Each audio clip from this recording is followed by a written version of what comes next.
Hello there, my name is David Taylor. I'm back with another one of my video blogs.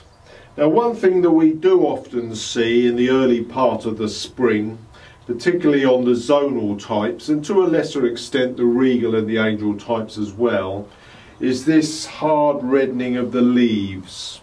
Often we find that we get a wide variation of temperatures at this time of year. As the sun's beginning to get higher, your greenhouse temperatures can really begin to soar during the day, but at night we can still get quite considerably hard frosts, so your heater's just keeping your greenhouse just above freezing. And basically that just puts a little bit of stress on your plant, because basically what it wants to do is during the day it really wants to start thinking about getting away, but then of course at night the night temperatures are dropping off, so it sort of thinks, oh well, I don't want to grow now, so I'm going to slow up a bit. And this is just basically putting the plant under some stress. And these reddening of the leaves don't actually do too much damage, to be quite honest. The plant's still looking strong at the tips of its growth, and the very basis of the plant is looking pretty good as well. So what we will do as the season goes on, you can just begin to take some of these leaves off.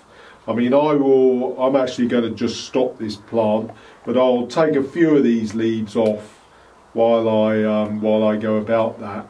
And there's a good example of one of these leaves.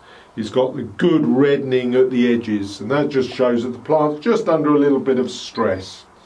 I would recommend that you don't go stripping off all of the leaves that have got this condition, primarily because what it will do is it will strip the plant back. You'll have to perhaps consider altering your watering regime, and it's not really worth doing. So just take maybe one or two off at a time, and gradually by sort of early April, maybe, well, depending on the season, mid-April, as the temperatures begin to balance off, you shouldn't have too many problems with that going forward from that time.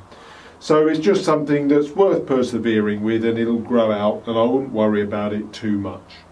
One thing that you can consider doing is when you water your plants, always make sure that you don't use chilled water. Make sure that you use water, say from a watering can that's been standing in your glass house for a day or two, so the temperature of that's come up. If you water your plants with very chilled water, that's almost going to really make the plant think that we've got this wide variation in temperatures, so you're going to get this reddening of the leaves. And making sure that you don't use chilled water can assist in keeping this at bay. So that's something worth considering.